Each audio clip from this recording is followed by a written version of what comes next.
தனது மகளின் கடன் அந்நிய செலாவணியில் முதலீடு செய்வதாக ஏமாற்றப்பட்டு அடைக்கப்பட்ட போதிலும் உரிமம் பெறாத வட்டி முதலிகள் எனப்படும் சட்டவிரோதமான கடன் வழங்கும் கும்பலிடம் இருந்து மிரட்டல்களை பெற்ற ஒரு நபர் அச்சத்தோடு வாழ்ந்து வருகிறார்.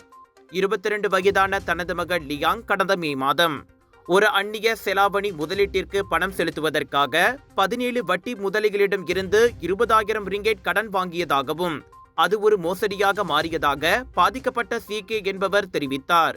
அனைத்து கடன்களையும் அடைக்க அவரது குடும்பத்தினர் இறுதியில் 1,50,000 ரிங்கெட்டிற்கும் அதிகமாக செலுத்தியும் வட்டி முதலைகளின் தொல்லை மற்றும் துன்புறுத்தலுக்கு இன்னும் தீர்வு காண முடியாமல் தவித்து வருவதாக CK வேதனையோடு கூறினார். கடந்த மே 28ஆம் தேதியன்று தனக்கும் தன் மனைவிக்கும் தெரியாத எண்களில் இருந்து ஒரு மிரட்டல் செய்தி வந்ததாகவும் சேம் என்று கூறிக்கொண்ட ஆடவர் ஒருவருக்கு எங்கள் தகவல்கள், கார் எண், பழைய மற்றும் தற்போதைய வீட்டு முகவரி அனைத்தும் தெரிந்துள்ளது. எனது மகள் லியாங் இன்னும் 70,000 ரிங்கெட் கடன் பட்டிருப்பதாகவும் அது நிலுவையில் உள்ள வட்டிக்கான தொகை என்றும் 3ஆம் தரப்பினரை ஈடுபடுத்தாமல் அதே நாளில் பணம் செலுத்தப்பட வேண்டும் என்றும் அந்த நபர் வலியுறுத்தியதாக மாசிசா பொது புகார் பிரிவு ஏற்பாடு செய்த செய்தியாளர் சந்திப்பில் CK தெரிவித்தார்.